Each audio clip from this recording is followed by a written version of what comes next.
All right, welcome to Coffee with Marcus and Mark. In this show, we are going to talk to you about what's happening in the markets and how we are trading it. And let's see, today is Wednesday, September 20th. And today is the day, it's Fed Day. The Federal Reserve scheduled to release a statement today at 2 o'clock, followed by Powell's press conference. And this is what everybody is waiting for. So, how will stocks react? And also, how does it affect our positions right now? So, that's what we're going to talk about. And if this is your first time here, I'm Markus Heitkoetter. This is my head coach, Mark Hodge, and we are real traders who trade live accounts. So, therefore, we got a lot of trading experience. We're showing you here how we trade these crazy markets. So trust me, we know our stuff and we're not afraid to tell you like it is. So if you're here looking for some honest insights into the fascinating world of trading, you are in the right place. And yes, we're all on the edge of our seats, Mark, waiting for what Powell has to say today. Absolutely. Stock slightly higher, crude oil down, although crude's come back a little bit, but markets are a little bit quiet after the pop. You know, Marcus, I've seen some people post comments like, should we be out of the market?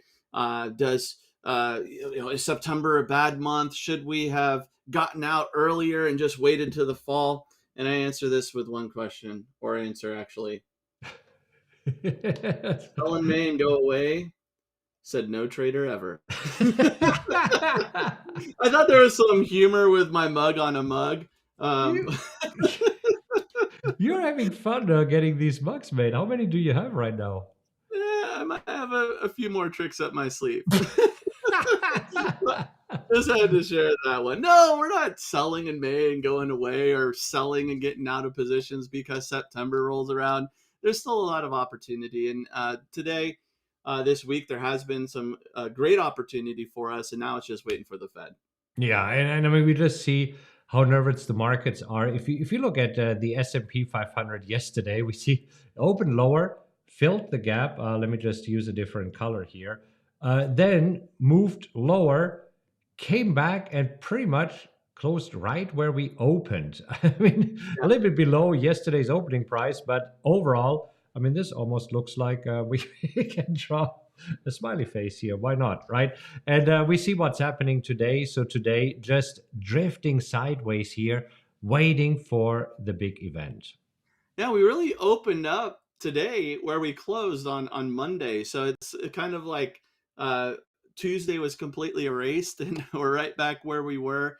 Now traders waiting for the Fed, and it is a big day, and we know that there's typically three reactions to this Fed news, Marcus. Right. I mean, the first is immediately, let's go to the economic calendar here so that we see it. So we typically have three reactions. The first one is pretty much right then at 1 o'clock when we know the decision about the rate, which right now everybody expects will be the same. And then also the statement, because everybody will look through this of what did they say. Then typically we have a second reaction when Powell grabs the mic, which is at 2:30 Eastern time. So this is the first, this is the second. And surprisingly, it seems that always on the next day, so tomorrow morning, we see a reaction that's typically in the opposite way of what happens today. So if this afternoon the markets are rallying, typically tomorrow morning we will see markets going lower. If they go lower this afternoon, we'll see them go higher. It's just so interesting. And this is what we have observed over the last few years. As always, what seems to happen. We'll see if that trend continues. We know that market participants, aka traders, believe that the Fed's going to keep rates the same. So that really isn't going to be a real shocker there. But what investors are looking at is the economic projections, that the Fed's dot plot, what Fed members feel will be the target rate. Will it be higher, another quarter point or a half point that Fed members believe the Fed needs to get to? Will it end where we're at right now, which investors believe based on Fed funds futures? And then also just commentary in the press conference from Powell on any hints about future monetary policy, what the Fed might intend or expect from inflation and the economy. Yeah. And going into the meeting, it's also interesting. You briefly mentioned it. Crude oil that was marching higher has been pulling back a little bit. But I was looking at the 10-year yield. That's what I wanted to bring up here really quick Sure. because I wanted to go onto a weekly chart of the 10-year yield. And we are at levels again where we haven't been. I might have to go actually to monthly charts. I don't know if I can zoom out that much, right? I mean, we are here right now at levels that we haven't been since 2007. So, I mean, interest rates after they peaked a little bit earlier this year, pulling back are right now, especially for the 10-year yield. Interesting to see. And I mean, 2007, I remember 2007, but it was a while ago. Yeah. I mean, we're talking about a 16-year high. This is why I needed to zoom out and use monthly charts here. So that's quite interesting. I'm going back to daily charts. That yields are right now on the rise again, and this is where we'll see what happens here this afternoon. All right, We will. I think we should talk about Cart. Cart, Instacart had its IPO yesterday. And so the IPO, the initial public offering, uh, why do I have Maple Bear here? I don't know why it says Maple Bear. It is Instacart, so that's for sure. Just so odd that hasn't been updated. Probably it seems that cart, the symbol, might have been previously used by a company that's called Maple Bear. So I'm using TradingView here, but this is Instacart. The price for the initial public offering was $30, as we can see yesterday, trading as high as 42, but now fizzling out, trading pretty much at or just slightly above the IPO price of $30. Yeah, so they priced their IPO at $30 a share, and on Monday it was definitely above that. Well, we'll see where this ends up. Just as a general rule of thumb, I personally am not the biggest fan of IPOs, at least trading them. It's a big buzz and wild card, and there was a period of time, especially during the tech era, where just everything was IPOing and going crazy. But I've seen recently in modern times, you might get a pop day one or day two, but a lot of times that IPO hype fizzles, and you might even see an IPO drop by 50%. So I'd rather see something that establishes itself where we have more data to base a decision on rather than the wild card enthusiasm with the IPO reaction where it could be all over the place. Yeah. So you also didn't trade ARM, which is the new NVIDIA.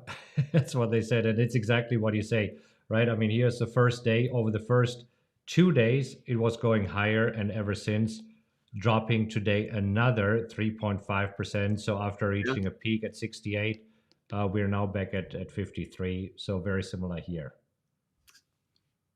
All right, looking at the heat map, before we go to our positions, I just wanted to bring up the heat map because today, I mean, markets are a little bit higher. It seems that there is definitely some nervousness for tech stocks. And we know that the tech stocks are typically being hit the most if interest rates move higher. But typically, what we see is that we have the tech stocks up here. Google down 1.5%, Apple down 1%. Tesla is actually up, Microsoft slightly down, Nvidia slightly down. Where do we have Facebook? Because these Hey, are Marcus, the are you trying magnificent. to show the heat map? Oh, so sorry. Right There we here. go. Oh my gosh. Okay, I shared the wrong screen.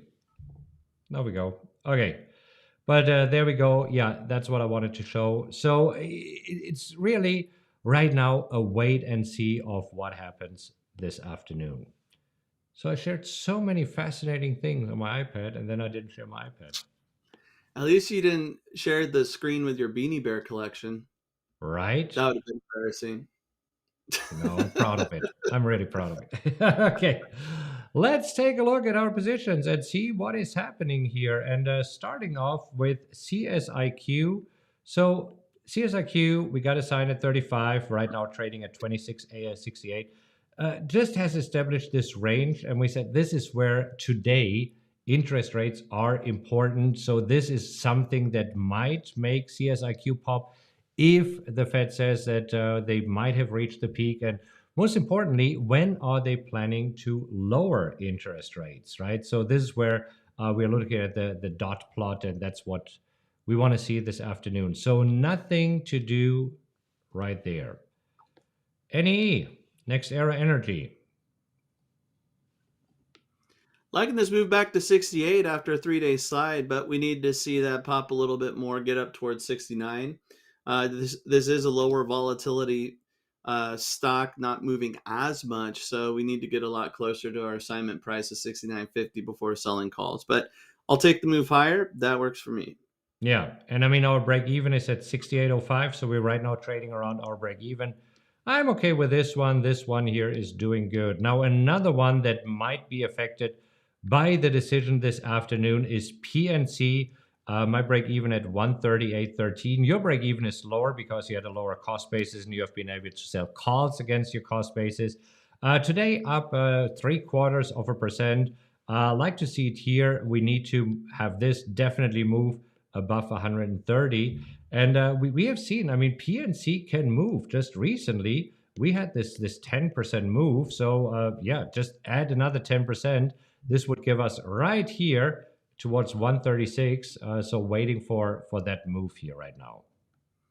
Yeah, my cost base is 136, break even 129.35. So not too far away, but I really don't feel the need to force anything here. I'm waiting for a move back to 136. I do think that's possible.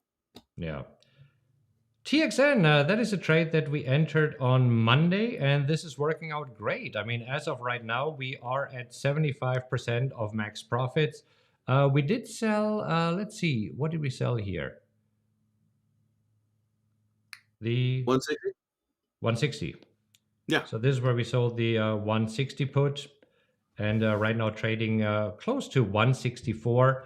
So yeah, I see that we are at 75% of max profit. So we'll probably hold this one, see if we can maybe close it later today. We like to close it at 90% of max profits, but well, we'll see what happens with this one here. This is really behaving quite nicely. Yeah, real nice looking chart for the wheel strategy, like that support there. And yeah, for me, a 1-day trade, 80% exit looks possible. Yeah, and that's where we I saw got in support at yesterday. 160. Definitely liking this one. All right, and then we have UPS, where I have joined you in trading UPS.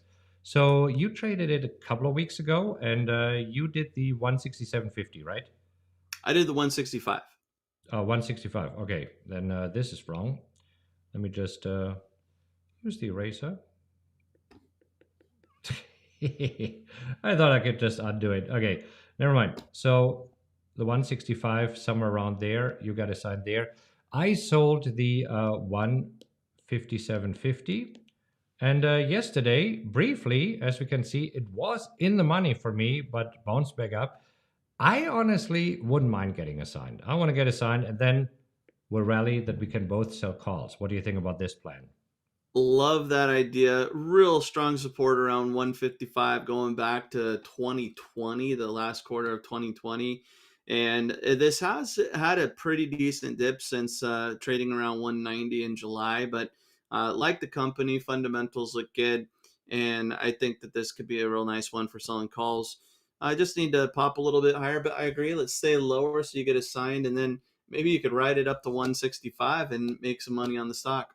Yeah. So we have, however, two events that could influence UPS. I mean, one is the Fed meeting because it will influence the overall market. The other is FedEx. FedEx is reporting earnings after the bell today. And since they're both rivals, I mean, very much doing the same thing, delivering all the cool stuff from Amazon, amongst other things. But this is where we'll see what FedEx says today after the bell when they report earnings, and this could affect UPS. Sure. Now, I mean, part of it might be a little bit diluted uh, versus a normal earnings expectation or release because of the contract negotiations that took place and the drop that UPS experienced on September 12th. But hey, positive future guidance or worse future guidance could definitely have an impact on UPS. I'm rooting for we're going to do better than expected in the holiday season. Yeah, and we can actually take a look at the earnings analysis for FedEx here and just see FDX of what happened in the past, because this is where we have data. And I mean, we just love to use data here. And we see, if you look at the last 12 quarters, 8 out of the last 12 quarters, they beat the earnings expectations. And we see that the overnight price move reaction. So what should happen tomorrow morning? 7 out of 12 times it is down. But then we see that after 7 days, after the initial reaction, 8 out of 12 times they move higher. And what I like to see is that on average, they're moving higher around 5%. So that's nice to see. So even though we might see a reaction tomorrow morning that at first is negative, it seems that after 7 days, FedEx usually nicely recovered. So we'll see. That's the plan. And that's how we work with data when we make our decisions here. Now, talking about data, going back here to the SPX and seeing what the S&P 500 is doing right now. And it's a whole bunch of nothing. Waiting for this afternoon. We could actually take a look at this really quick, because I like to see the countdown timer, which is now in 2 days, 43 minutes and 14 seconds. You know, I was just looking at it. We haven't closed more than 1% higher or lower going back to Wednesday the 6th. So that's a lot of trading. That's 10 days in a tight, narrow range. So traders are waiting. All right, we are definitely ready. So we'll see what happens this afternoon. We will be back here tomorrow morning to show you exactly what happened, how traders are reacting, how does this affect our position. If you found this helpful, give us a like. If this is your first time here, consider subscribing, hitting the little notification bell. This way, get notified whenever we go live. And we go live every trading day at 10 a.m. Eastern Time, 10 a.m. Central Time, 11 Eastern Time. All right, we'll see you tomorrow morning. Don't miss it. It will be a good one. Happy trading, everybody.